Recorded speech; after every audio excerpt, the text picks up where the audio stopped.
Department of forensic sciences की एक dinner party में डॉक्टर हार्पर बिल ने अपने जीवन का एक अनुभव सबको सुनाया था। फॉरेंसिक अर्थात मेडिकल, लीगल जो इस तरह की केसेस होती है, उन्होंने सुनाया कि 23 मार्च 1994 में एक केस सामने आया। व्यक्ति का नाम था रोनाल्ड ओपस। उसने आत्महत्या की थी। ऊपर से गिरा था 10वीं मंजिल से नीचे, परंतु वो सुसाइड खाली केस नहीं थी। पता चला कि उसको तो गोली लगी है। उसने खत लिख छोड़ा था कि मैं उदास हूँ, बहुत ज़्यादा उदास, इसलिए खुदकुशी कर रहा हूँ। पर बाद में पता चला उसके तो सिर पर गोली लगी थी, और उसने जो कोशिश की थी खुदकुशी करने की, वो भी यदि गोली न लगती तो नीचे सेफ्टी नेट लगा हुआ था तो वो बच गया होता। भले उसने कोशिश ज़रूर की थी। फिर ये ढूंढा गया कि गोली कहाँ से चली, तो पता चला गोली 9वें मंजिल से चली। केस ने अपना रुख मोड़ लिया। 9वें मंजिल पर कौन है? पता चला वहाँ एक बूढ़े दाम्पत्य रहते हैं। वो दाम्पत्य पति पत्नी, वहाँ से गोली चली है। और इन्वेस्टिगेट किया गया। पता चला उनका उस दिन झगड़ा हुआ था पति पत्नी का। आगे पता चला कि पति ने, उसके पास रिवॉल्वर थी, अपने पत्नी को गोली मार दी, परंतु पत्नी हट गई और वो गोली जाकर रोनाल्ड ओपस को लग गई। अब ये सुसाइड नहीं, मर्डर केस था। उन दोनों की जांच पड़ताल हुई। पति ने कहा इस तरह तो हम हमेशा लड़ते रहते हैं, और मैं अपनी पत्नी को ऐसे ही बंदूक दिखाकर, रिवॉल्वर दिखाकर हमेशा डराते रहता हूँ, पर हमारी बंदूक में कभी भी गोली नहीं रहती है। बंदूक हमेशा, पिस्तौल हमेशा खाली रहती है।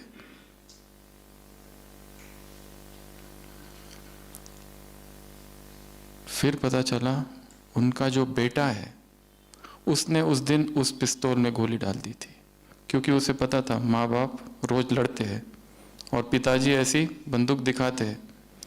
फिर और ढूंढा गया उसने ऐसा क्यों किया उसके बेटे ने। तो पता चला उसका बेटा बहुत व्यसनी था, अपनी माँ से बार बार पैसे मांगता था। उस दिन माँ ने पैसे देने से मना कर दिया।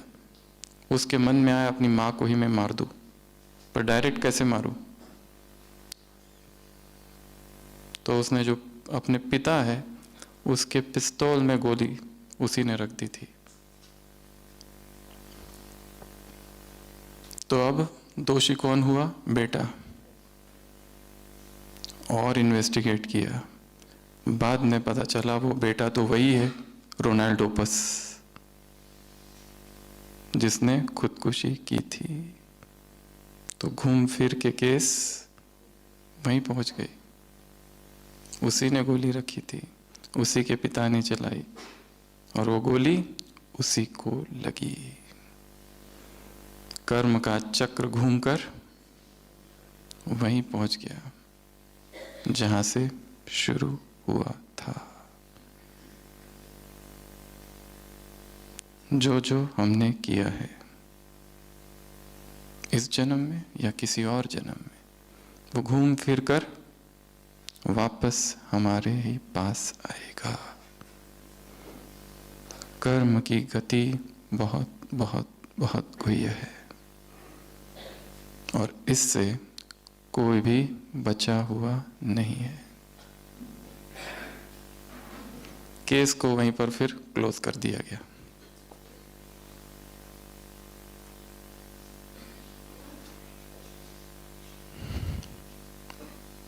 कर्म प्रधान विश्व करी राखा, जो जस करई तो तस फल चाखा। ये संसार कर्म प्रधान है। भगवान कर्म फिलॉसफी में इंटरफियर नहीं करता है। भगवान कर्म के डिपार्टमेंट में और प्रकृति के डिपार्टमेंट में इंटरफियर नहीं करता है। और कर्म को समझना कि जो हो रहा है वो क्यों हो रहा है। हमारे साथ जो कुछ हो रहा है, मेरे साथ जो कुछ हो रहा है, जो कुछ आज सारे दिन भर हुआ, वो क्यों हुआ। बहुत सूक्ष्म गति है और बहुत सूक्ष्म चिंतन और बहुत सूक्ष्म मन, बुद्धि, चित्त की दशा चाहिए कर्मों की इन गुह्य गति को समझने के लिए। मुरलियों में आता है हिसाब किताब चुक्त। हिसाब किताब कर्मों की भी एक किताब है। इस किताब में बहुत सारे अध्याय हैं जिन्हें कहा जाता है लॉज ऑफ कर्मा। जैसे गीता के 18 अध्याय है, वैसे कर्म की इस किताब के भी 18 अध्याय है। 18 चैप्टर्स, 18 लॉज ऑफ कर्मा। उन 18 नियमों की, सिद्धांतों की आज हम चर्चा करेंगे। बहुत सारे नियम शायद हमें पहले से ही पता है, परंतु नाम शायद दूसरे होंगे। सबसे पहला नियम, इसे कहते हैं द ग्रेट लॉ, जिससे सभी परिचित है। इसे कहते हैं the law of cause and effect, कार्य कारण का नियम। जो कुछ भी हो रहा है वो ऐसे ही नहीं हो रहा, उसके पीछे कुछ न कुछ कारण है। वो शायद हमें पता नहीं। कोई हमें एक गिलास पानी भी दे रहा है, उसके भी पीछे कुछ न कुछ कारण है। ये पूरा ड्रामा कर्म पर बेस्ड है, कर्म ओरिएंटेड ड्रामा है। अगर इसको जान लिया जाए, समझ लिया जाए, इसकी गहराई में चले जाए, तो शायद हमारे मूड में, हमारी स्थिति में जो फ्लक्चुएशन होते रहता है वो नहीं होगा।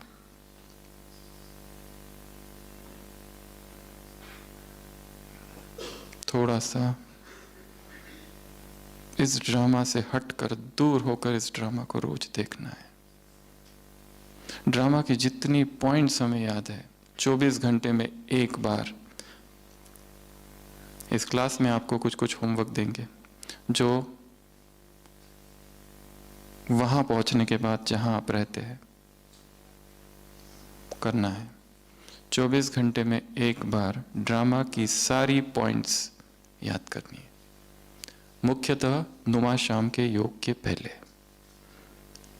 ढेर सारी पॉइंट्स है, सब जानते हैं, उसको रिवाइज नहीं करेंगे। जैसे ड्रामा एक्यूरेट है, ड्रामा में सभी एक्टर्स कैसे हैं? निर्दोष नहीं, संपूर्ण निर्दोष, सभी झगड़े समाप्त। इस ड्रामा में किसी का कोई दोष नहीं। रावण का क्या दोष? वो तो वो ही कर रहा है जो उसे कहा गया है। लक्ष्मण को गुस्सा आ रहा है, रावण इतना क्यों हंसता है जोर से? क्रोधित है रावण। सीता नाराज है रावण पर। ऐसा राम मंडली में दिखाई दे रहा है, रामलीला। थोड़ी देर के बाद पीछे तीनों बैठकर चाय पी रहे, रावण, सीता और लक्ष्मण। क्योंकि क्या था वो? खेल था। विलन का रोल दिया गया है उसे, क्या करेगा वो? वो भी निर्दोष। यहां किसी का कोई भी दोष नहीं। ये ड्रामा एक्यूरेट है, ये ड्रामा फिक्स्ड है, ये ड्रामा अनादि है, ये ड्रामा भगवान को पसंद है तो तुम्हें भी पसंद आना चाहिए। ये ड्रामा सत्य है। ये ड्रामा में वही हो रहा है जो होना चाहिए। ये ड्रामा न्यायकारी है, ये ड्रामा कल्याणकारी है, ये ड्रामा विविधतापूर्ण है। इस ड्रामा की कोई भी सीन रिपीट नहीं होती है।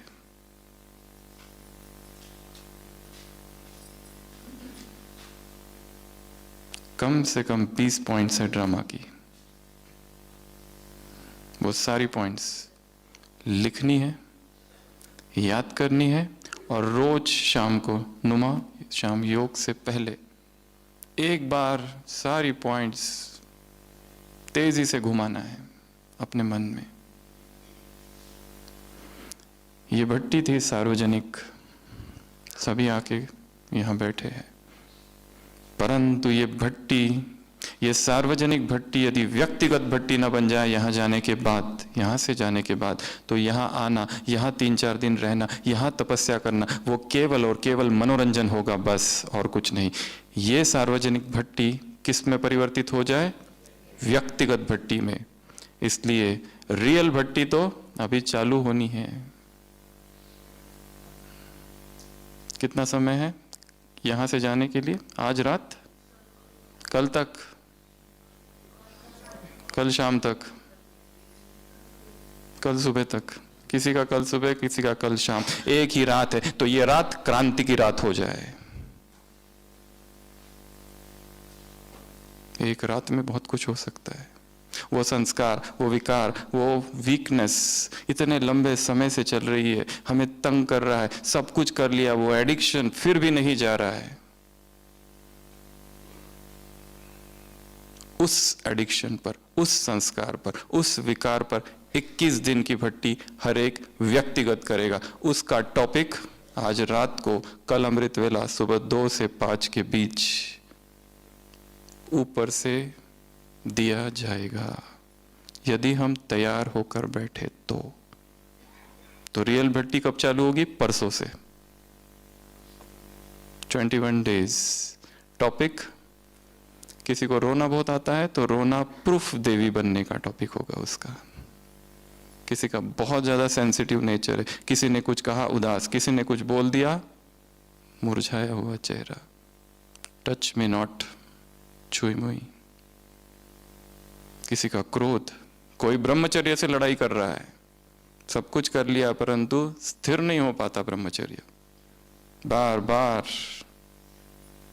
दृष्टि वृत्ति विचलित होती है। ये भट्टी की सफलता तभी होगी जब यहाँ से जाने के बाद अपनी गुप्त भट्टी चालू करेंगे। उसका टॉपिक किसी को बताना नहीं है, वो हमारा अपना होगा, केवल हमारा अपना, मैं और वो, बस। किसी का अमृत वेला नहीं होता है, कभी 3 बजे उठते, कभी 2 बजे उठते, कभी 4 बजे, कभी उठते ही नहीं, स्थिर ही नहीं हो पाया अमृत वेला अभी तक।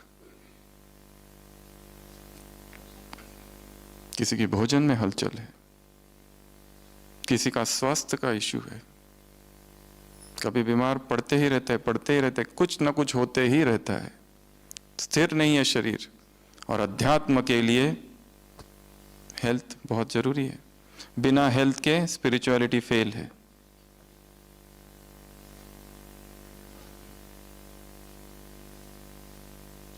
कर्म का first chapter, the great law, the law of cause and effect, कार्य कारण का नियम, जैसे करोगे वैसे भरोगे का नियम।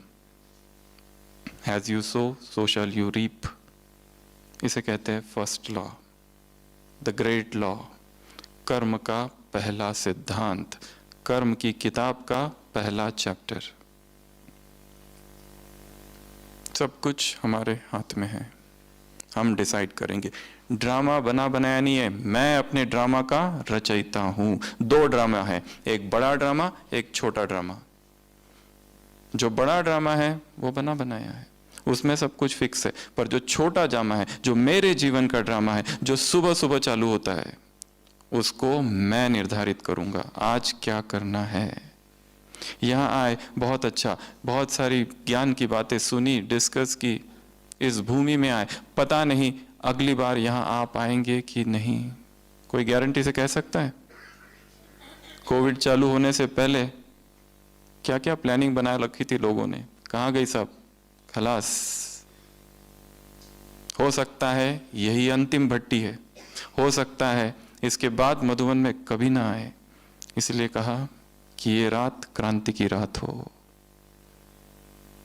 बहुत सो लिया, अब जागो। ऐसा संगठन मधुबन में शायद कभी ना मिल पाए। हो सकता है हम ही ना रहे, हो सके कि संसार की परिस्थितियां ही बदल जाए, हो सके यहां आए पर ऊपर ना आ सके, नीचे से ही आके निकल जाए। बहुत सारी संभावनाएं। इसलिए आशा है कि इस 3 दिनों में सब ने बहुत शक्तिशाली भट्टी की होगी।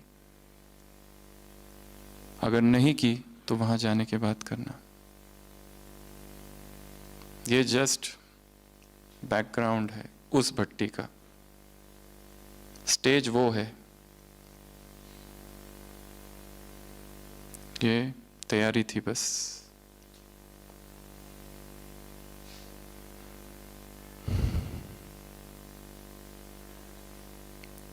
अपनी डायरी में लिखना, दिन पहला 1/21, आज इस पर काम करेंगे। आज दूसरा दिन, आज इस पर काम करेंगे। तीसरा दिन, एक एक दिन गिनना है यहां से जाने के बाद। अगर जो लोग डायरी लिखते हैं, डायरी लिखना बहुत अच्छी बात है। जो नहीं लिखते वो यहीं से संकल्प करके जाएंगे कि रोज डायरी लिखेंगे। याद के चार्ट की बात नहीं कर रहे, दिनचर्या की डायरी शुरू करेंगे। रात को सोने से पहले आज क्या क्या किया, कितने बजे उठे, किससे मिले, क्या हुआ, मधुबन गए, मधुबन में हूं, कहाँ हूं, वो जगह का नाम, लास्ट में बाबा गुड नाइट। रोज की डायरी। किन्हीं महत्वपूर्ण व्यक्तियों से मिले, उनका नाम। अगर किसी का नाम नहीं लिखना है तो XYZ और कोड लैंग्वेज। यदि डर है कि हमारी डायरी कोई ले ना ले, देख ना ले,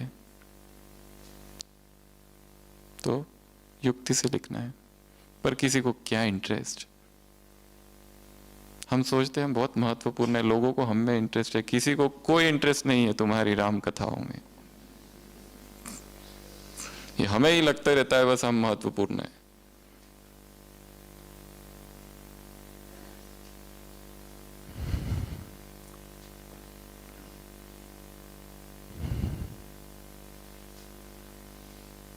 तो ये काम करना है। तो एक काम बताया, 24 घंटे में एक बार ड्रामा की सारी पॉइंट्स रिवाइज। दूसरा काम बताया, डायरी लिखना।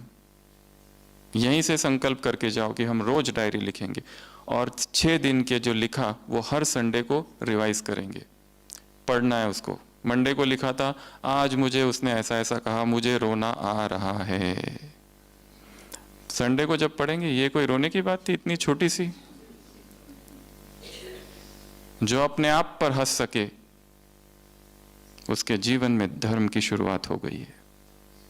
जो अपनी ही गलतियों पर हंसे।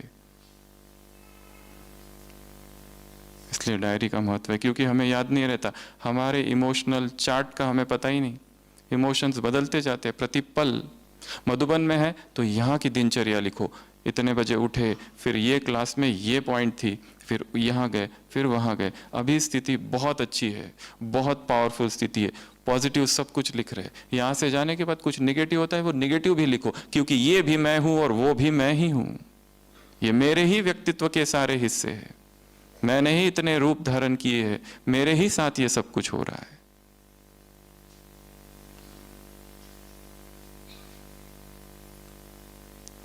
तीसरा काम बताया, भट्टी।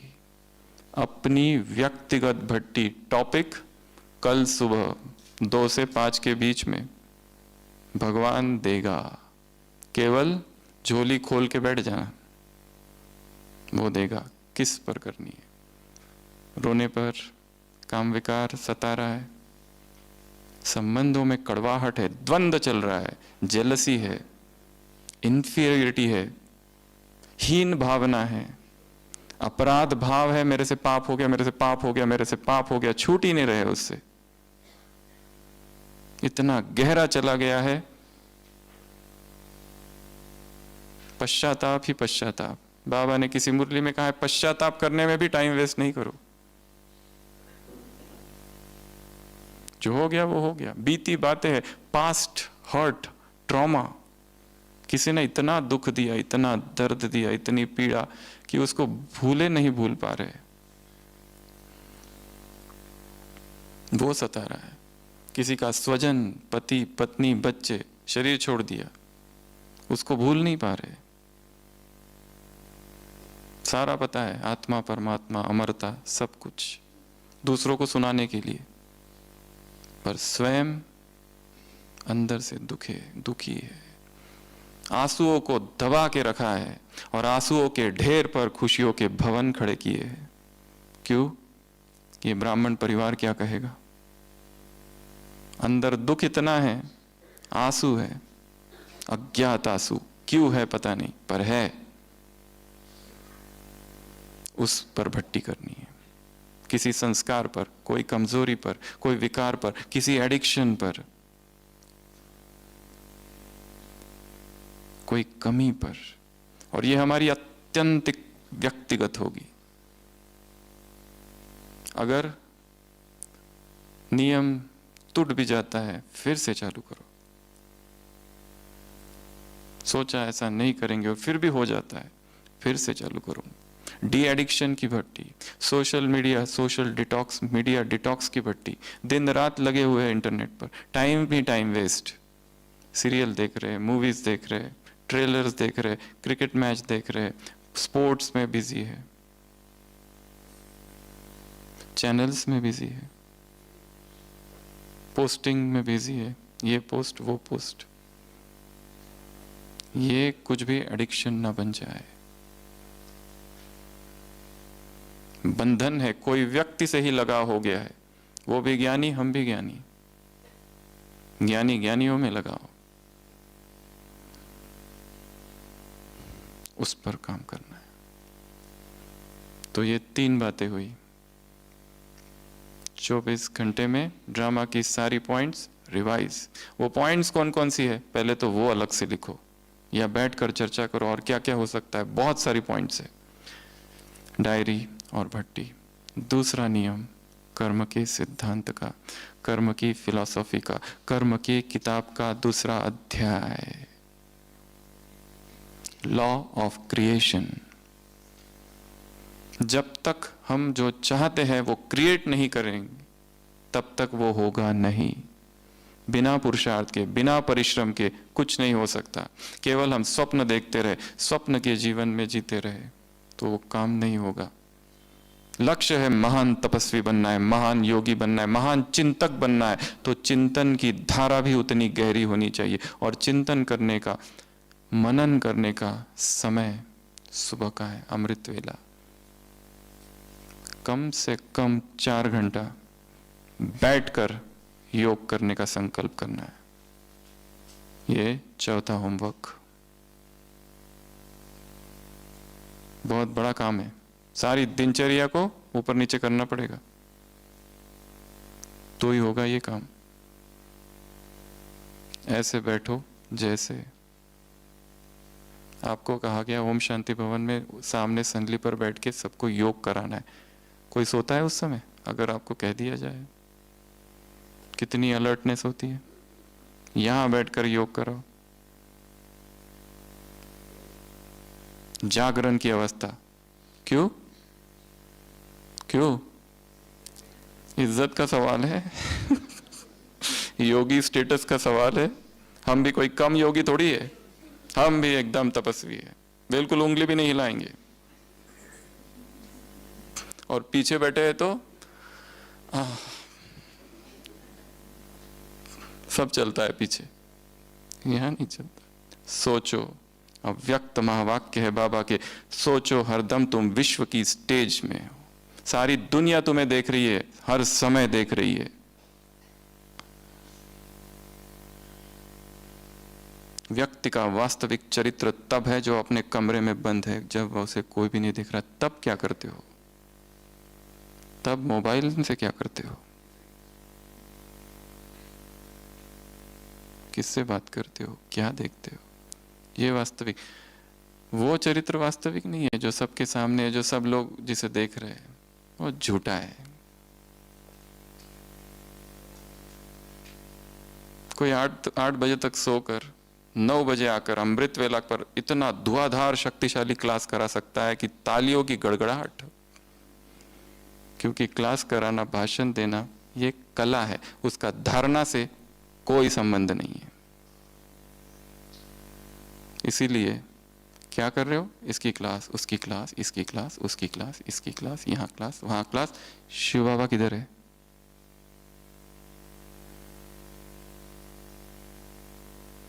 खुद का चिंतन खुद करना है। बहुत सुन लिया, सुनो, थोड़ा सुनो, चिंतन ज्यादा करो। सुनो, दूसरी बार सुनो, तीसरी बार सुनो। एक और काम दे रहे हैं सबको, नेक्स्ट होमवर्क। दादियों की यज्ञ की जितनी क्लासेस है, इतनी बार सुनो, इतनी बार सुनो कि बाय हार्ट हो जाए। उस कालखंड में प्रवेश करो, 36, 46, 40s, 50s में क्या उन्होंने अनुभव किया। अभी ज्ञान और क्लासेस की बाढ़ आई है, पर अनुभव खो गए हैं। अनुभव इतना सस्ता नहीं है कि मीडिया पर मिल जाए। अनुभव के लिए तपस्या चाहिए, त्याग चाहिए, छलांग चाहिए अज्ञात में, तब अनुभव होता है। ब्रह्मा कुमार, ब्रह्मा कुमारी जीवन अर्थात असुरक्षा में प्रवेश। कुछ पता नहीं, निकल पड़े हैं आगे, क्या होगा, कैसे होगा। बीमार पड़ेंगे तो कोई देखेगा कि नहीं देखेगा, कोई चिंता नहीं, वो है, वही सब कुछ करेगा। बीमारी में क्या होगा, बुढ़ापे में क्या होगा, कूद गए हैं, छलांग लगा दी है, a jump into the unknown. इसकी अपनी भट्टी कर सकते। एक महीना दादी जानकी की जितनी क्लासेस है पूरी करो। एक महीना गुलजार दादी ने जो कुछ कहा है, और वो सुनते सुनते उस आवाज में जो प्यूरिटी है, उस प्यूरिटी को कैच कर लो, उस प्यूरिटी के प्रकंपन को कैच कर लो। ज्ञान तो हमारे पास बहुत है, वो जो सुनाने वाले हैं वो भी पता है, उसके लिए नहीं सुन रहे। सुन किसके लिए रहे? Akashic records. अंग्रेजी में शब्द है आकाशिक रिकॉर्ड्स। ध्वनि का कभी भी नाश नहीं होता है। जो हम अभी बोल रहे, ये इस आकाश में सेव्ड रहेगा, सीडी में। महात्मा गांधी ने जो कहा था, अव्यक्त बाप दादा ने इसी हॉल में बैठकर जो कुछ कहा है, वो सब कुछ इस हॉल में सेव्ड है। यदि हमारा मन बुद्धि इतनी सूक्ष्म हो जाए, अव्यक्त मुरलिया हमारे हृदय में प्रकट होगी, फिर पढ़ने की भी आवश्यकता नहीं।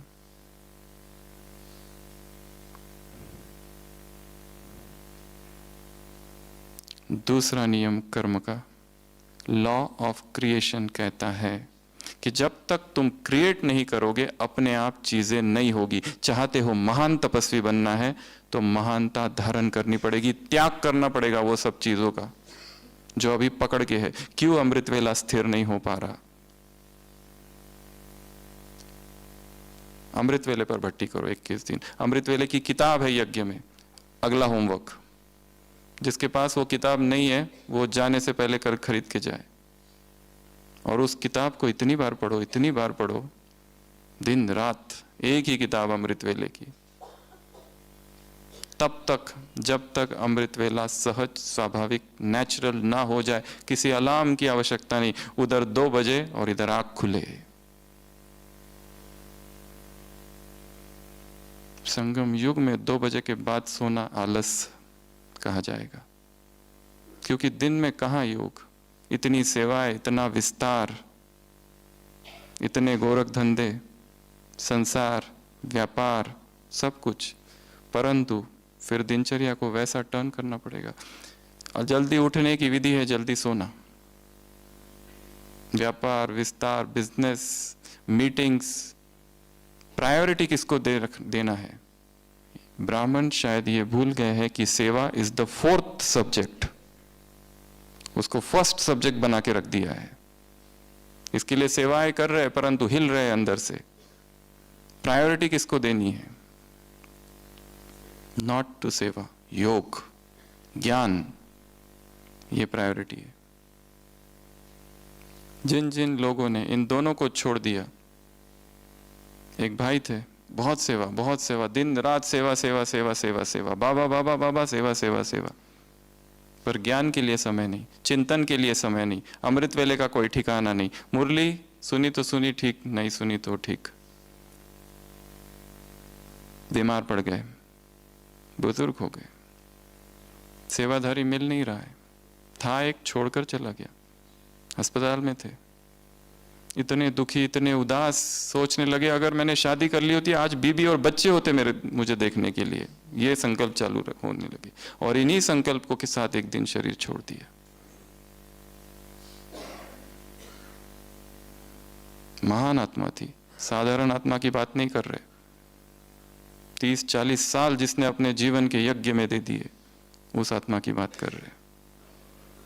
अंतमति सो गति। इसके लिए ये ना भूलो, सेवा is the fourth subject.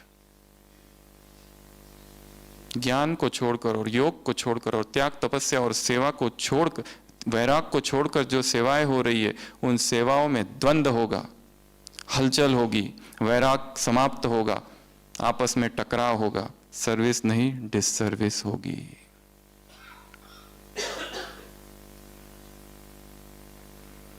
Create करना पड़ेगा, त्याग करना पड़ेगा, ये लॉ ऑफ क्रिएशन है।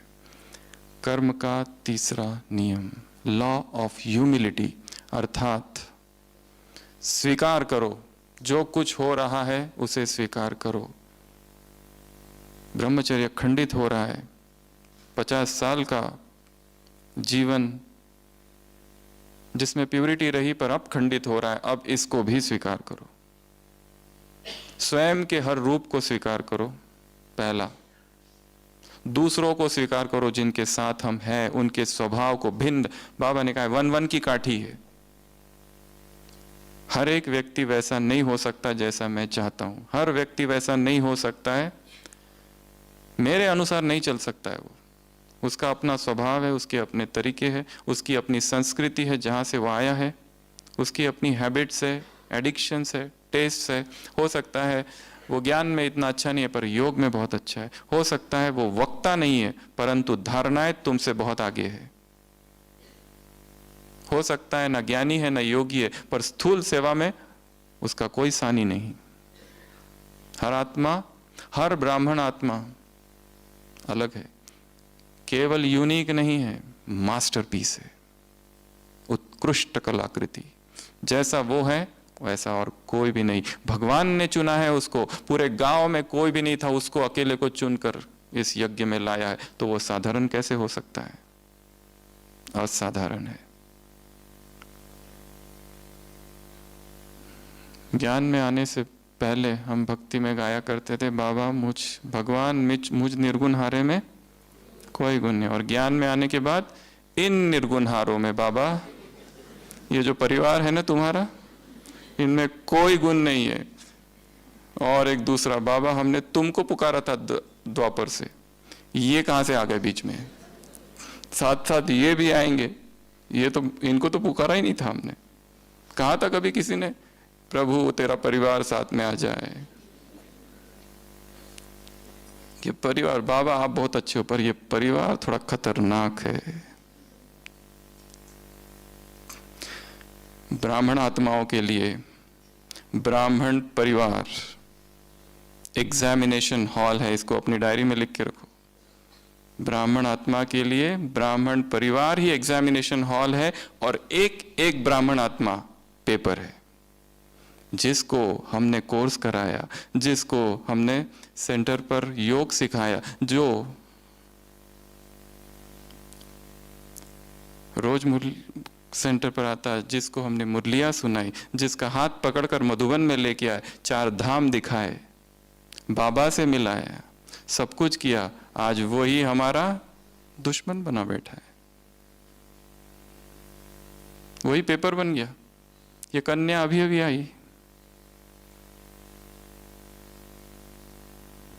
ये बालक अभी अभी आया तो एकदम निरागस, निष्पाप, निर्विकार। अब तो उसके हाथ में तलवार ही रहती है दिन रात। सारे हिसाब किताब, ब्राह्मणों के हिसाब किताब ब्राह्मणों के द्वारा ही चुकतू होंगे, लौकिक के द्वारा नहीं, संसार की आत्माओं के द्वारा नहीं। जहां हम रहते हैं, हमारे जन्म जन्म के शत्रु ही हमारे व्हाट्सएप ग्रुप में हैं।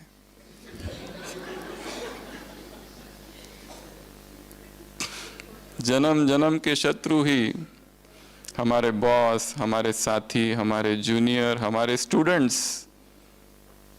ये नहीं समझना इनको, जिनको हम मुरली सुना रहे कितने अच्छे से सुन रहे हैं, वाह वाह, पर ये सब वही है जिनके साथ हमारा बहुत गहरा हिसाब किताब है। अब समझ नहीं आ रहा ये हमारे साथ ऐसा क्यों करते हैं। हम कितने अच्छे हैं, हम किसी की निंदा नहीं करते, पर ये हमारी निंदा क्यों करता है। किसी जन्म में हम भी कोई राजा हुए होंगे, वो भी कोई राजा, हमने आक्रमण कर दिया उसके राज्य पर, तहस नहस कर दिया, सबको मार दिया। कभी हम जमींदार हुए होंगे, उसकी पूरी जमीन हड़प ली उस किसान की, बेचारा परिवार तड़प तड़प के मर गया। वही किसान तुम्हारा बॉस इंचार्ज बनकर आया है, छोड़ेगा क्या? नहीं छोड़ेगा। लॉ ऑफ ह्यूमिलिटी अर्थात एक्सेप्टेंस, स्वयं को स्वीकार करो, दूसरों को स्वीकार करो, भगवान को अपने जीवन में स्वीकार करो, इस ब्राह्मण परिवार को स्वीकार करना है, प्रकृति के तत्व जो खेल दिखा रहे उसे भी स्वीकार करना है। चौथा, लॉ ऑफ ग्रोथ। यह नियम कहता है कि परिस्थितियां कैसी भी हो, your growth is higher than circumstances. तुम अपना विकास किसी भी परिस्थिति में कैसे भी अनुकूल प्रतिकूल वातावरण में कर सकते हो। और पुरुषार्थ अनुकूल वातावरण में नहीं किया जाता है, कब किया जाता है? प्रतिकूल, सब विरोध में है, वहां पर पुरुषार्थ होता है, वहां पर लगन आती है। सब कुछ अच्छा है, सब कुछ हाँ बहुत बढ़िया है, वहां कोई आग ही नहीं है, वहां कोई लगन ही नहीं है। बाबा बांधेलियों को क्यों याद करता है इतना? क्योंकि बाधा है, इसलिए लगन है, इसलिए नो कंप्लेंट्स। ना स्थान बदलेगा, इसको भी लिख के रखना है अपनी डायरी में, ना स्थान बदलेगा, ना व्यक्ति बदलेंगे, ना परिस्थिति बदलेगी, तुम्हें ही बदलना है। और कोई सोचे कि मैं ये स्थान बदल देता हूं, ये सेवा केंद्र, ये स्थान, ये ऑफिस, ये डिपार्टमेंट चेंज कर देता हूं, यहां एक रावण है, वहां 10 खड़े हैं, ये फिर भी चित्त परिचित सा रावण है। इसके स्वभाव संस्कार को हम जान चुके, अभी 10 साल 20 साल से इसी के साथ है। अब पता नहीं नया जो जाएंगे उसके साथ एडजस्ट करने में पता नहीं कितना साल लग जाएगा। इसलिए जहां हो, जिस स्थान पे हो, जिस परिस्थिति में हो, वही परिस्थिति है प्रतिकूल परिस्थिति हो, वही अनुकूल परिस्थिति है जहां पर हमारी ग्रोथ होगी। तो लॉ ऑफ ग्रोथ कहता है जहां हो, जैसे हो, जिस परिस्थिति में हो, जिन लोगों के साथ हो, जिस शरीर की अवस्था के साथ हो, जिस बीमारी के साथ हो, इस शरीर से भी कोई कंप्लेंट नहीं, बहुत अच्छा हिसाब चुकतू है, बहुत अच्छा, वहीं से पुरुषार्थ को आगे बढ़ाना है।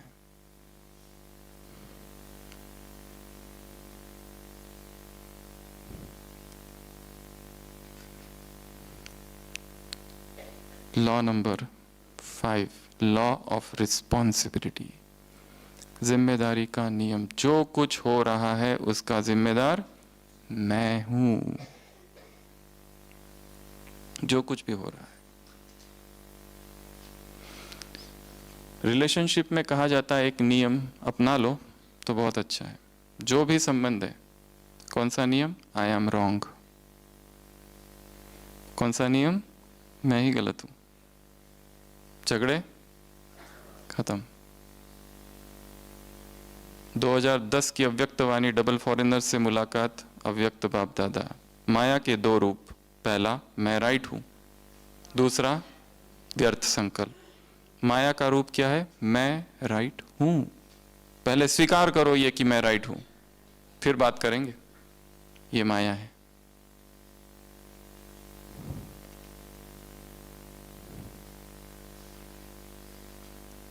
Law of responsibility. जो कुछ हुआ मेरी वजह से, मैं ही रिस्पॉन्सिबल। मेरे जीवन में जो कुछ हो रहा है, दूसरा कोई कुछ कर ही नहीं रहा है। जो कुछ भी हो रहा है, कोई अपमान भी कर रहा है, कोई निंदा भी कर रहा है, किसी की वजह से धोखा हुआ है, उसके लिए भी मैं ही रिस्पॉन्सिबल हूं कहीं ना कहीं। किसी के प्रति आकर्षण हुआ है, कोई हमारे से आकर्षित हुआ है, हमारा उसमें से कोई रुचि नहीं है, पर वो हमारे पीछे पड़ गया है, उसमें भी कहीं ना कहीं मैं ही। जैसे ही रिस्पॉन्सिबिलिटी आ जाएगी, हम उस पर काम करना चालू करेंगे। जब तक ये संसार में सबसे ज्यादा कौन सा गेम खेला जाता है? Blame game. इसकी वजह से, उसकी वजह से, ये ऐसा करता है, वो वैसा करता है, ऐसा करते हैं ना, ये इसकी वजह से। एक उंगली उधर, तीन इधर, और ये भगवान देख रहा है।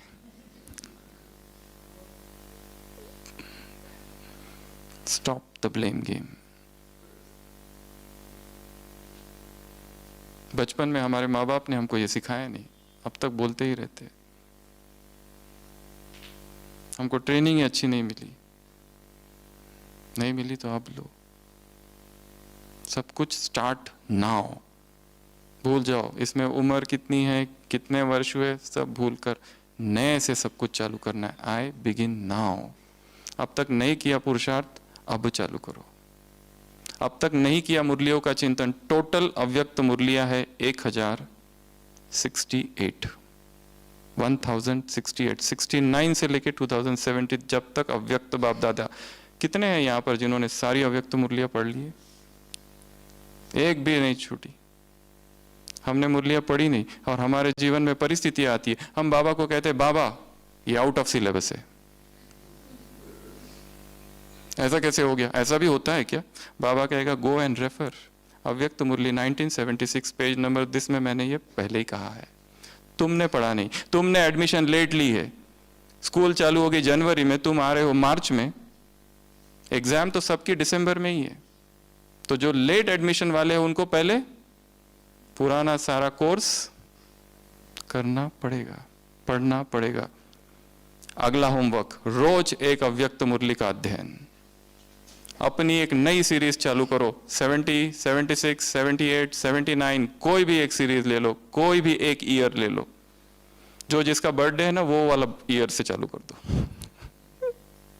86, 96, जो भी, वहां से अपनी एक सीरीज चालू करो। रोज एक अव्यक्त मुरली, और अव्यक्त मुरली पढ़ने का समय अमृत वेला के तुरंत बाद, ताकि वो बुद्धि में बैठे अच्छे से। खाली पढ़ने से कुछ नहीं होगा, अंदर जाना चाहिए। एक एक वाक्य भगवान के फिलॉसफी है, डीप साइकोलॉजिकल उसमें छिपी हुई है। पीएचडी का थीसिस का टॉपिक है एक एक वाक्य। कितना कम समय रह गया और हम कर क्या रहे? ज्ञान फर्स्ट सब्जेक्ट है और हम संतुष्ट हैं। हमने मुरली सुन ली, हमारी प्रेजेंटी लग गई, क्लास में गए, मुरली क्लास में बैठे, डायरी खोली, मीठे बच्चे, प्रश्न उत्तर, डायरी बंद, डोलना चालू, बीच में झुटका, फिर एकदम से मीठे मीठे सिकी लदे, फिर से डायरी ली। पॉइंट नंबर 1, पॉइंट नंबर 2, वरदान, स्लोगन, डायरी आज का कारोबार पूरा हुआ। अब कल देखेंगे। कुछ कुछ माताएं अपनी डायरी सेंटर पर ही छोड़कर जाती है। कल मिलेंगे सेंटर से बाहर, चप्पल पहनते पहनते महावाक्य गया, घर पहुंचते पहुंचते प्रश्न उत्तर गया, नाश्ता बनाते बनाते वरदान सार गया, नाश्ता खाते खाते वरदान गया, काम पर जाते जाते दूसरे काम करते करते स्लोगन गया, शाम होते होते सब कुछ गया। शाम को कोई पूछता आज की मुरली कैसी थी? बहुत अच्छी। क्या था वो मत पूछो, बस बहुत अच्छी थी बोल दिया ना। पहले तो आते नहीं और फिर पूछते हो कैसी है? दादी जानकी का क्लास बहुत अच्छा था। कहां थे तुम? आना चाहिए था तुमको। क्या था वो मत पूछो।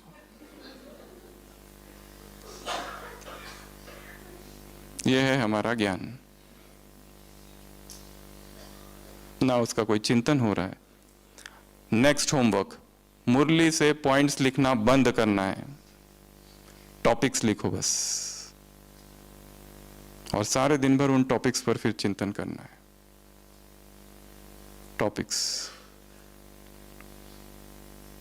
टॉपिक निकालना है मुरली से। फॉर एग्जाम्पल,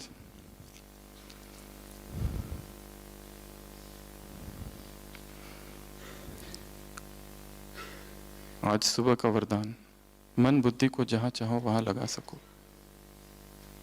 हम अपनी डायरी पर टॉपिक्स नोट करते जाएं। मन बुद्धि की एकाग्रता, टॉपिक लिख के छोड़ दिया। बीच में टॉपिक आया, बाप आए हैं तुम सबको ले जाने, return journey, next topic, topic लिख दिया। अपने टॉपिक खुद बनाओ, छोड़ दिया। ऐसे 4, 5, 6 टॉपिक लिख दिए। अब सारे दिन भर उन टॉपिक्स पर चिंतन करना है। आज ही कहा ना बाबा ने, नोट्स निकालो और उस पर चिंतन करो। आज सुबह की साकार मुरली, नोट्स निकालो, चिंतन करो। लिख लिया पॉइंट्स, बहुत लिख ली, डायरिया पता नहीं कितनी भर गई होगी। कौन ऐसा होगा जो पुरानी डायरी खोलकर देखता है? कभी नहीं, बहुत कम। हमको क्या चाहिए? ताजा माल चाहिए। कोई अगर कहे कि ये कल की मुरली तो बिल्कुल देखने की इच्छा नहीं है। आज की दो, आज की ताजा ताजा, और एक बार पढ़ लिया फिर काम हो गया, संतुष्टता हो गई, हमने मुरली पढ़ ली, बहुत अच्छा, हम चल रहे हैं। डर डर के कर रहे हैं ताकि कोई ये ना कह दे तुम मर तो नहीं गए ज्ञान से, इसलिए जा रहे हैं क्लास में।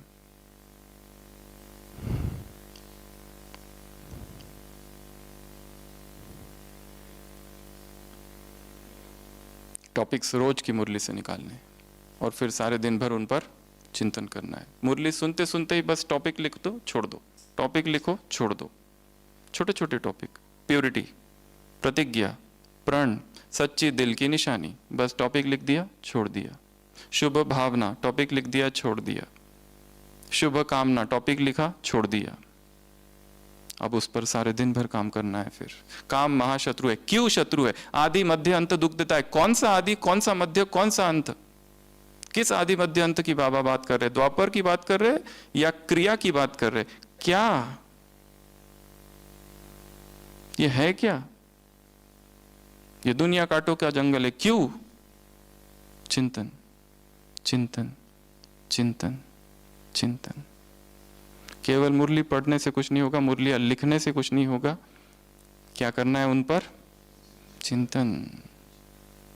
सोचना अर्थात अव्यक्त महावाक्य बाबा के, सोचना अर्थात तैरना पानी में ऊपर ऊपर, मछलियां हाथ में आएगी बस।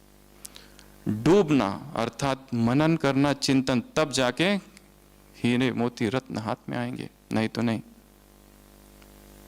डूबना पड़ेगा। पिबत राम रस, मुरली वो बिन घुटली और बिन छिलके का आम है, त्यज्य कुछ भी नहीं।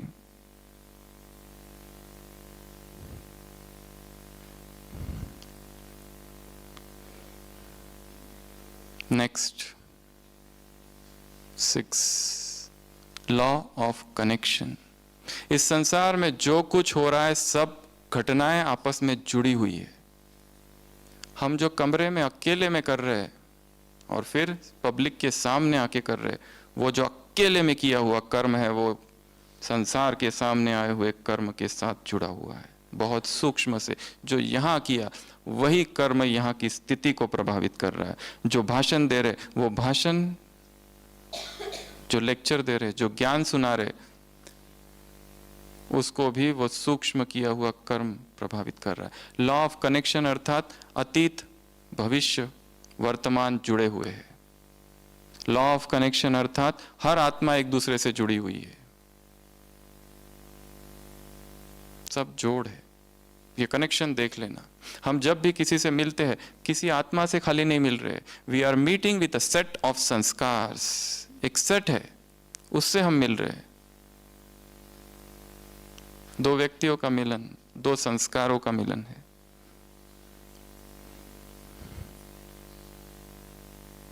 कैच करना है, समझना है इसको, इस कनेक्शन को समझना है।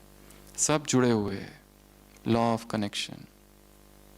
अगला law of focus, seventh law of focus अर्थात मल्टीटास्किंग को थोड़ा कम करना है। यदि किसी भी चीज में सफलता चाहिए, योग में सफलता चाहिए, मोबाइल को बंद करो, अलग कर दो उसको, थोड़ी देर के लिए साइलेंट कर दो। डिस्ट्रैक्शंस जहां होंगे वहां पर एकाग्रता नहीं है। टाइम, अगला होमवर्क, टाइम वेस्टर्स और एनर्जी ड्रेनर्स की लिस्ट निकालनी है। मेरे जीवन में सबसे ज्यादा टाइम वेस्टर क्या है? फोन कॉल्स, मैसेजेस, बातें, इसकी चर्चा, उसकी चर्चा, ये करूं वो करूं। What are the time wasters? ये सब टाइम वेस्ट कर रहे हैं मेरा। उसकी एक अपनी लिस्ट बनानी है, व्यक्तिगत list. Law of focus. Murli पढ़ना है तो ऐसे पढ़ो कि जब अब मुरली के अतिरिक्त तो कुछ है ही नहीं। मुरली सुनने बैठो तो ऐसे सुनो जैसे इसके अतिरिक्त अभी कुछ भी नहीं है, मैं वही हूं, मन बुद्धि वही है जहां है। एक का भोजन करो तो ऐसी एकाग्रता से भोजन करो कि दूसरा फिर कोई और ख्याल नहीं। इतनी एकाग्रता, हर चीज में एकाग्रता। अभी मुरली भी चली थी लास्ट संडे, एकांत और एकाग्रता। बीच बीच में घड़ी घड़ी थोड़ा थोड़ा एकांत चुराना है, जमा करना है मौन को। जब तक जीवन में मौन नहीं, एकांत नहीं, अंतर्मुक्ता नहीं, अध्यात्म में कोई गति नहीं है। ऊपर से व्यक्ति बहुत अच्छी सेवाएं करते हुए दिखाई दे रहा है, सब कुछ दिखाई दे रहा है, अंदर से रिक्तता है, खालीपन है। और ब्राह्मणों को आकर्षण विकारों का नहीं है, फिर भी विकारों की तरफ क्यों आकर्षित होते? एक्चुअली आकर्षण विकारों का है ही नहीं। वो अंदर जो खालीपन है उसे भरने की कोशिश कर रहे हैं। जो रिक्तता है, जो एम्प्टीनेस है, जो स्पिरिचुअल डार्कनेस, एम्प्टीनेस आ गई है, वैक्यूम क्रिएट हो गया है। क्या करे, कैसे भरे इस वैक्यूम को? इसलिए उसकी तरफ आकर्षित होते। बाकी उन विकारों में, उन देह में कभी किसी का भी आकर्षण नहीं था, क्योंकि देव कुल की सभी महान आत्माएं हैं। आकर्षण कैसे हो सकता है? विकारों में जरा भी रस नहीं है। रस किसमें है? वो रिक्तता भरने में। और वो रिक्तता ना अमृत वेले से भरी जा रही है, ना योग से भरी जा रही है। सारे दिन भर सेवाओं में इतना व्यस्त है, वो रिक्तता कहीं ना कहीं है, उसको आइडेंटिफाई करना है। तो एनर्जी ड्रेनर्स, टाइम वेस्टर्स, ये बहुत बड़े बड़े काम है,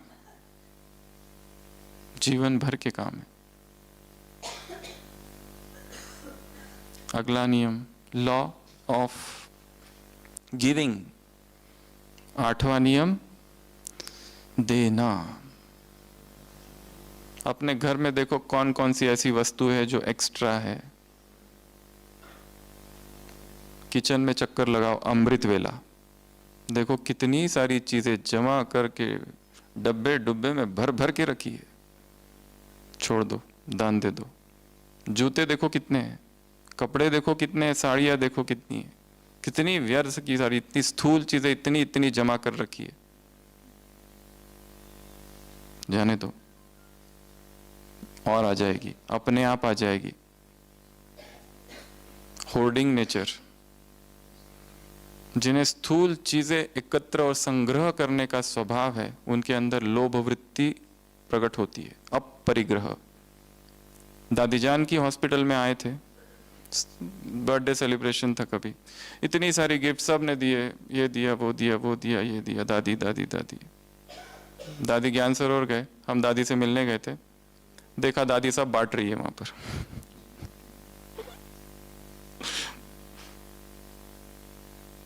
कोई गिफ्ट्स में कोई आकर्षण नहीं है।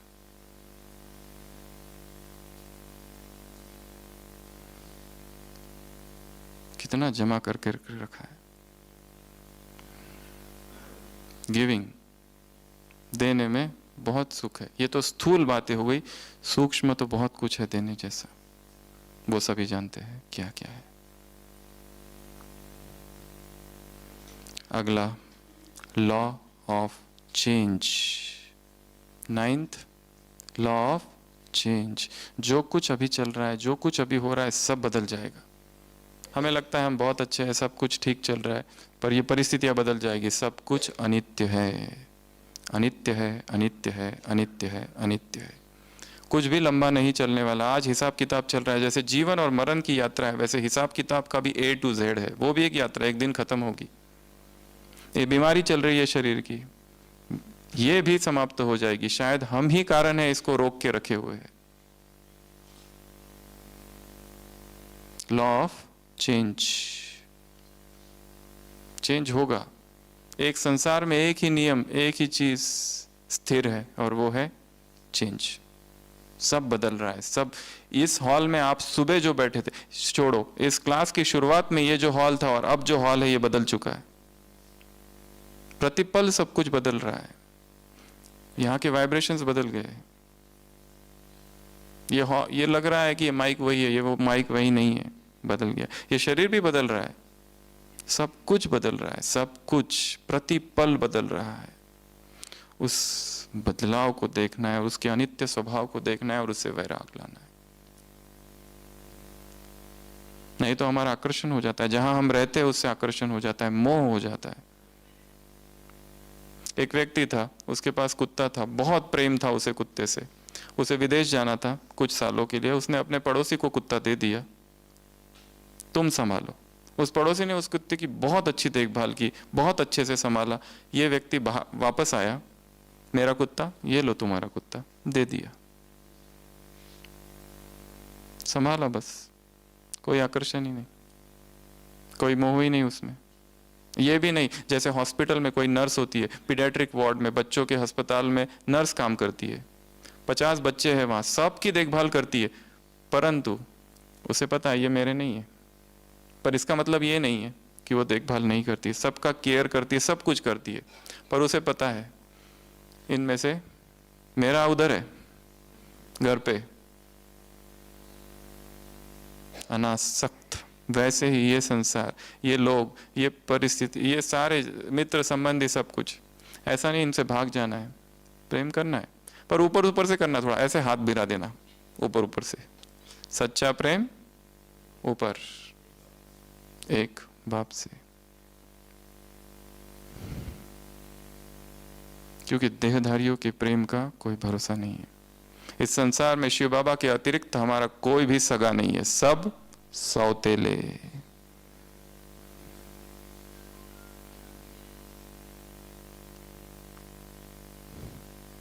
प्रभु प्रेम पर भट्टी की जा सकती कि बाबा से हमारा प्रेम कैसे बढ़े, क्या करे। अगला होमवर्क, स्पार्क में बहुत सारी छोटी छोटी किताबें हैं, कोई भी एक किताब ले लो और उसी पर भट्टी करो। अपनी तकिया के नीचे वो किताब रख दो, उठते ही एक पैराग्राफ, एक बाबा के महावाक्य पढ़ना, फिर दोपहर को पढ़ना, फिर शाम को वही पढ़ना। छोटी छोटी बुक्स, उसको ऑफिस में कहीं पर भी साथ में लेके जाया जा सकता है। किसी भी रीति से कुछ भी करो, पर बुद्धि में ज्ञान की बुलबुल टिकलू टिकलू टिकलू करती रहे, ये लक्ष्य रखना है। क्योंकि ज्ञान विस्मृत होते ही विकारों की ओर आकर्षण चालू हो जाता है, अपने आप। हमें कुछ करना नहीं पता, अपने आप नीचे आती है स्थिति। ये संकल्प यहां से करके जाना है। Law of change.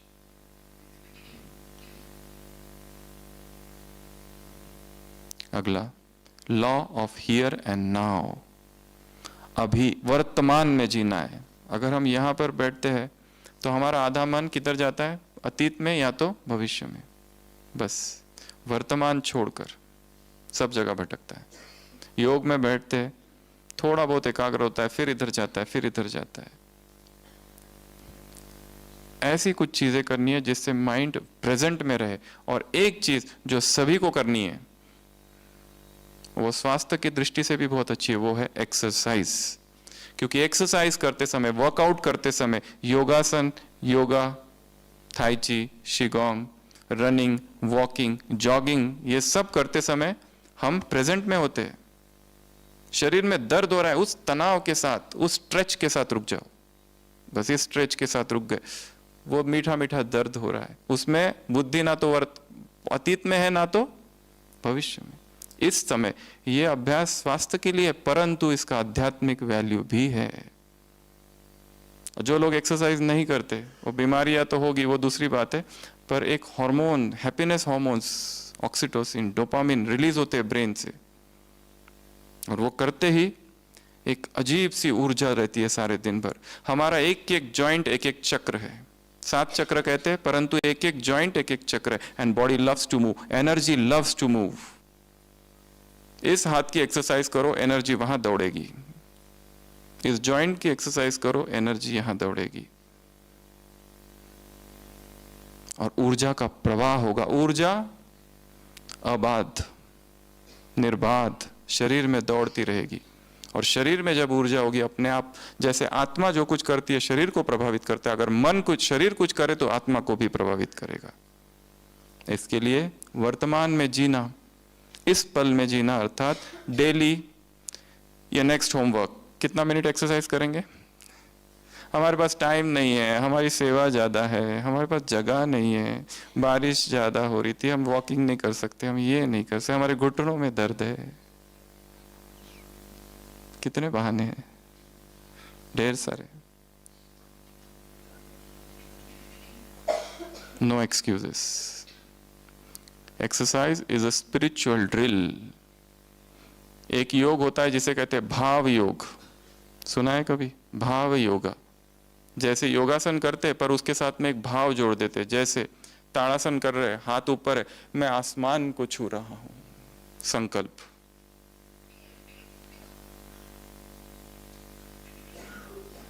कोई भी आसन करो, उसके साथ एक समान जोड़ दो, तो वो योग भी हो जाएगा। और बाबा की किरणें मुझ पर आ रही है, बस ऐसे ही हाथ करके स्टे कितना देर रह सकते हो, जब तक दर्द ना होने लगे, इसमें ऐसे ऐसे कांपने ना लगे, फिर नीचे करो। ऊर्जा मेरे हाथों में आ रही है। एनर्जी शॉवर, अपने पूरे शरीर को एनर्जी से भरना है रोज, एनर्जी शॉवर। ये भी एक ड्रिल है। 11 law of patience and reward. 11वां कर्म का सिद्धांत, 11वां कर्म की नियमावली में, कर्म की किताब में, कर्म की बुक में जो चैप्टर है वो है लॉ ऑफ पेशेंस। सब कुछ कर लिया, अब शांति से बैठो। सेवा की ना, फल आएगा, रुक जाओ। क्या हुआ, क्या हुआ, क्या हुआ? शांत।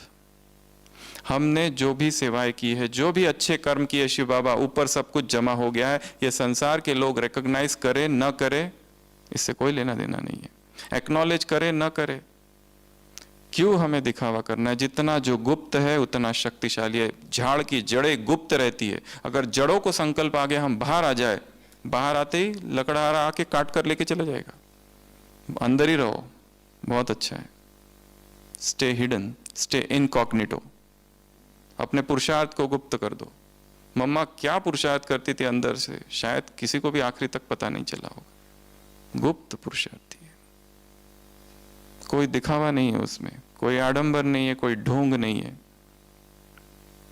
हम थोड़ा सा भी कुछ करते तुरंत दूसरों को बताते हमने ये किया। अध्यात्म में अनुभवों को गुप्त रखना चाहिए। अगर तुरंत इच्छा हुई बताने की तो फिर होना बंद हो जाते हैं। हाँ, वो दूसरी बात है, सेवाओं के अनुभव सबको सुनाना यज्ञ के रीति रस्म में है, वो अलग। पर जो सूक्ष्म अनुभव है तुरंत बता देते। आज मुझे बाबा से एकदम ये टचिंग हुई, बता दिया, अब आगे टचिंग होना बंद हो जाएगी। सूक्ष्म टचिंग है वो, अत्यंत सूक्ष्म टचिंग हुई है। बाबा का आदेश आया है मुझे कि अब चुप हो जाओ, चुप हो जाओ, मौन। कर्म का 11वां सिद्धांत, law of patience and reward. धैर्य धारण करो, शांत, सब कुछ होगा। कर्म करो और भूल जाओ, कुछ पता नहीं क्या किया, कैसे किया।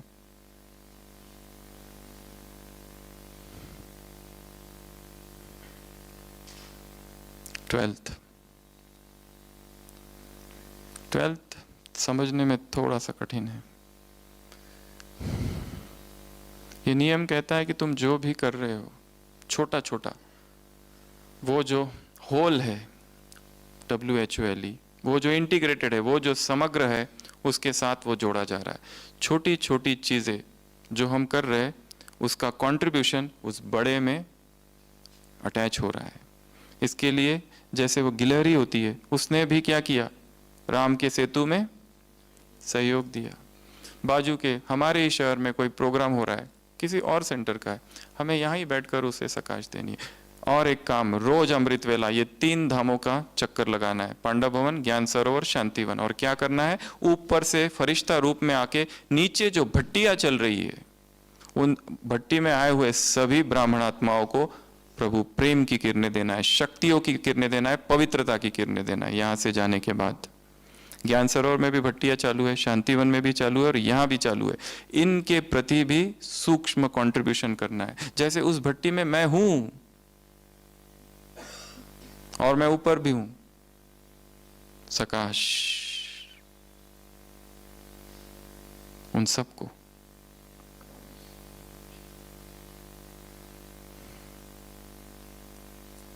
ये 12th लॉ है कर्म का।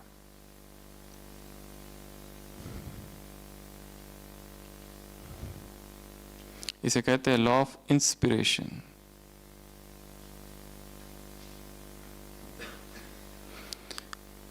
कर्म का 13वां नियम, लॉ ऑफ लव, जिसे शब्दों से नहीं जीता जा सकता, उसे हम किससे जीतेंगे, प्रेम से। कोई हमसे कैसा भी व्यवहार करे, प्रेम में वो शक्ति है, वो पावर है। एक पत्नी थी, उसका पति उससे बिल्कुल ढंग से बात नहीं करता था, बहुत रूठा रूठा रहता था, अपमान करता था। वो किसी व्यक्ति के पास जाती है, कहती है मैं क्या करूं, कैसे इनको ठीक करूं। वो कहती है हो सकता है, पर जो शेर है ना, उसका जो बाल है वो तुम लेके आओ मेरे पास, फिर मैं इसकी कोई एक जड़ी बूटी बनाऊंगा, उससे तुम्हारा पति ठीक होगा। शेर का बाल कौन लाएगा। वो कहती है जंगल, वो बताता है जंगल में एक शेर है, तुम जाओ। तो वो जाती है, दूर से देखती है, डर के वहां भाग कर आ जाती है। फिर दूसरे दिन फिर जाती है, फिर देखती है, तीसरे दिन रोज रोज जाती है। धीरे धीरे शेर को भी एहसास होने लगा है कि कोई है। फिर और नजदीक जाती है, फिर उसके लिए कुछ लेके जाती है, फिर दोनों में दोस्ती हो जाती है। और एक दिन ऐसी दोस्ती दोस्ती में उसका बाल वो खींच कर लाती है। महात्मा जी को कहती है बनाओ, इसकी क्या जड़ी बूटी बनानी है। वो कहती मुझे नहीं आता जड़ी बूटियां बनाना। तो फिर जो तुमने इस शेर के साथ किया वही अपने पति के साथ करो। युक्ति युक्त, राजयुक्त क्या करो, उसको ऐसा प्रेम का जाल फेंक दो कि वो उसमें उसकी गिरफ्त में आ जाए। और पति के और पुरुषों के हृदय का रास्ता उनके पेट से चालू होता है, पता है ना। यहां से लॉ ऑफ लव। लव की परिभाषा, लव कोई emotion come, love is an energy, ऊर्जा है प्रेम। यदि हमें दूसरों को प्रेम देना है, फर्स्ट स्टेप है हमें अपने आप को प्रेम से भरना पड़ेगा। लव ब्रेथ मेडिटेशन होता है एक, श्वास लेना, प्रेम अंदर ले रहे, श्वास छोड़ते समय मेरे हृदय का सारा प्रेम विश्व में फैल रहा है। श्वास लिया, प्रेम मेरे अंदर गया, श्वास छोड़ा, प्रेम सारे संसार में। या फिर कोई व्यक्ति है, उसको वो प्रेम जा रहा है। इसको कहते हैं लव ब्रेथ मेडिटेशन। इसका अमृत वेला अभ्यास करना है। और इसमें और एक चीज, वर्तमान में हम आ जाते हैं, क्योंकि श्वास को जोड़ रहे और श्वास वर्तमान है। जितनी गहरी श्वास ले सके उतना लेना और फिर छोड़ना। Love breath meditation, law of love. अगला law of faith. Law of faith क्या कहता है, जिस पर तुम्हारा विश्वास है उसी के द्वारा तुम ठीक होंगे। लोग आते हैं, हजारों डॉक्टरों के पास जाते हैं, आखिर वो झाड़ फूक वाला होता है, उससे जाके ठीक होते हैं। क्यों? क्योंकि विश्वास है उस पर कि तुम जो भी दोगे, जहर भी दे दोगे ना, तो हम उससे ठीक हो जाएंगे। Law of faith. ये फेथ केवल हेल्थ के लिए नहीं है, बाकी और भी चीजों के लिए। मुझे कुछ नहीं होगा, मैं ठीक हूं, ये विश्वास। अगर कुछ हो भी जाए तो मैं जल्दी ठीक हो जाऊंगा, ये विश्वास। मेरा ये शरीर बाबा को दिया हुआ है, वो ध्यान रखेगा, विश्वास। विश्वास, विश्वास का नियम बहुत बड़ा नियम है। लोगों ने अपनी बड़ी बड़ी बीमारियां इससे ठीक कर दी है। जो कोई डॉक्टरों ने कहा था ये ठीक नहीं होगा, डॉक्टर ने पेशेंट से कहा कि तुम अभी 1 महीने से ज्यादा नहीं जियोगे, अब क्या करूं, जाओ तुम। डॉक्टर को वो पेशेंट 6 मास के बाद मिलता है। डॉक्टर शॉक्ड, अरे तुम? वो कहते हैं हाँ, किसी ने मुझे कहा राम जी की भक्ति करो, मैं राम जी की भक्ति में लग गया, राम जी ने मुझे ठीक कर दिया। विश्वास। ऐसे ढेर सारे उदाहरण है। एक पेशेंट हमारे हॉस्पिटल में था, वो 100 वर्ष की थी उम्र, बहुत खराब बैड कंडीशन थी, अभी बस जाने ही वाले हैं। काउंट्स हर दिन बढ़ रहा था, 40,000, 50,000, 60,000। रिलेटिव से बात किया, बिल बढ़ रहा है। वो कहा, उन्होंने कहा ठीक है, आपका ये इच्छा है तो आप घर ले जाओ, शायद जाते जाते ये शरीर छोड़ देंगे। तो उन्होंने कहा, कुछ कहा नहीं, चुप ही रहे और लेके चले गए। हमने कहा ये तो गया होगा। 1 महीने के बाद फोन आया, डॉक्टर साहब पिताजी को सिरदर्द हो रहा है। व्हाट? सिरदर्द? कोई दवाई बताओ। अभी है क्या? हाँ वो तो ठीक हो गए। क्या किया? कुछ भी नहीं किया। विश्वास किया तो जरूर होगा कुछ। लोगों का विश्वास है, अजीब हो, जितनी ट्रीटमेंट अजीब हो गरीब होगी उतनी ज्यादा वो काम करती है। विश्वास, फेथ। फेथ से, faith is can move mountains. इतनी पावर है उस फेथ में। पर रोआ रोआ, बाइबल में लिखा है, if you have a faith and if you order the mountain get up and get planted on the sea and it shall obey your order. अगर तुम पर्वत से कहो, हे पर्वत उठ और जा समुद्र पर जा गिर, तो वो तुम्हारी बात मानेगा। एक महिला ने ये बाइबल का वाक्य सुना, वो अपने घर गई, खिड़की खोली और देखा सामने पर्वत है। उस पर्वत से कहा, हे पर्वत उठ, जाकर समंदर पे गिर। खिड़की बंद की, सो गई। सुबह उसे उत्सुकता थी कि पर्वत वहां नहीं होगा। उसने खिड़की खोली, पर्वत को देखा, उसने कहा मुझे पता था। ये जो फेथ नहीं है, ये झूठा फेथ है।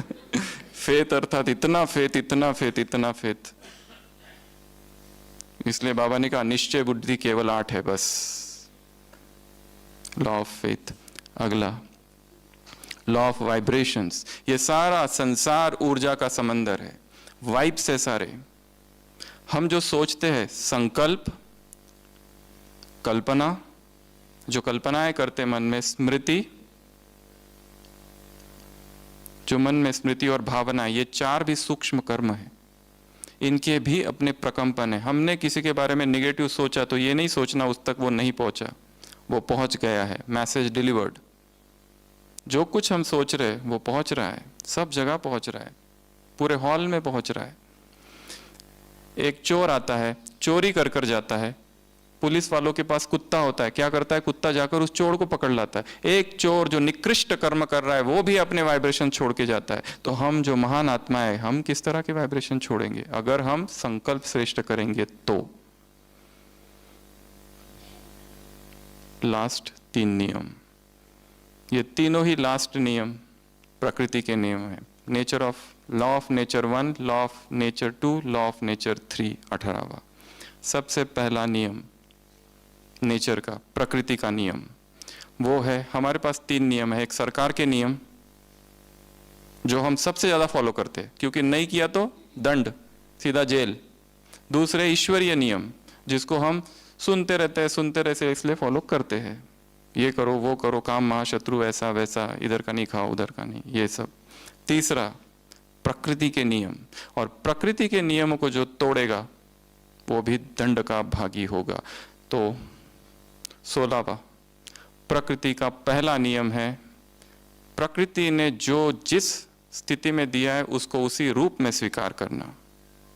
अपक्व आहार, अनकुक्ड।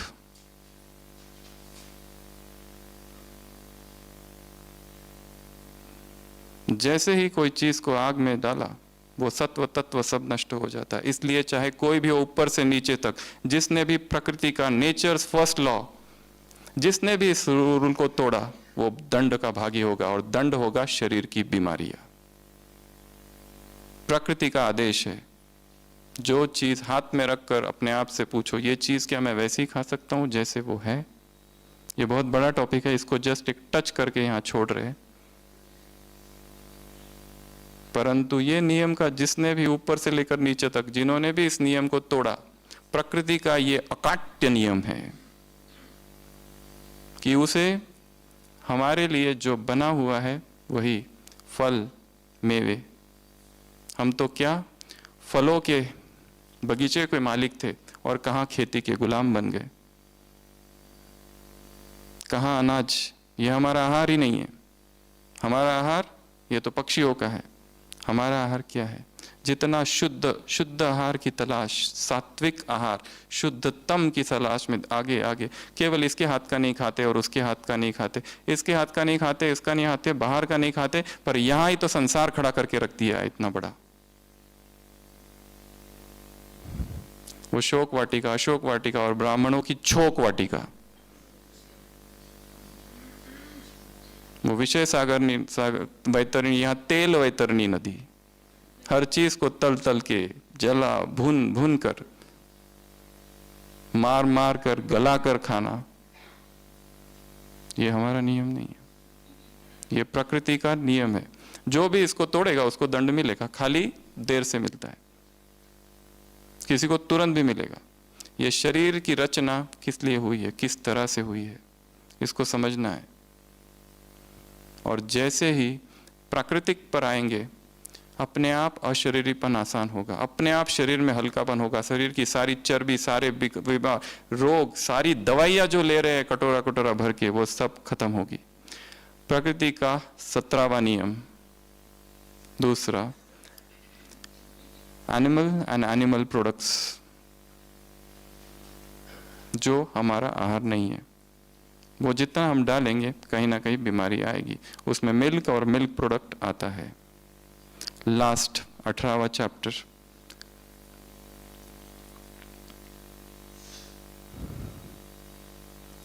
भक्ति में कहावत है, शिव भगवान ने नंदी को धरती पर भेजा भोजन के रूल समझाने के लिए कि भोजन वालों, धरती वालों को बताओ, एक बार खाना है, 3 बार जाना है। पर वो नंदी ने घोटाला कर दिया, उल्टा कर दिया, 3 बार खाना और 1 बार जाना। और तब से सारी बीमारियां चालू हुई। इसलिए अंतिम लास्ट रूल 18th, जो कर्म के सिद्धांत में ये 3 प्रकृति के नियम डाले। इंटरमिटेंट फास्टिंग, हमारी दिनचर्या में 24 घंटे में अपने शरीर को भूखा रखने की आदत डालनी है, तभी स्वास्थ्य आएगा। लंघनम परम औषधिम, सारी बीमारियों का एक ही इलाज है, न खाना न पीना, कुछ समय तक शरीर को रिसेट। इस पर अभी नोबेल प्राइज मिला है एक डॉक्टर को जापान के, उसको कहते हैं ऑटोफेजी। जब शरीर 16 आवर फास्टिंग में रहता है डेली, तो अपने आप ऑटोफेजी चालू होती है। जैसे कंप्यूटर फॉर्मेटिंग होता है, वैसे शरीर में चेंजेस होने लगते हैं, जो डेड सेल्स है वो सारे निकलने लगते हैं। मिनिमम एकदम 16 पर नहीं जाना है, 12 से चालू करना है।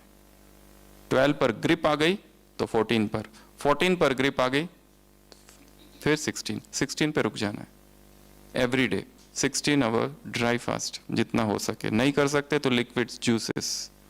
ये करते ही केवल शरीर में परिवर्तन नहीं होगा, पूरे विचारों में परिवर्तन होगा। हम कहते हैं जैसा अन्न वैसा मन, इसके भी आगे की स्टेज है, जो अन्न है वही मन है।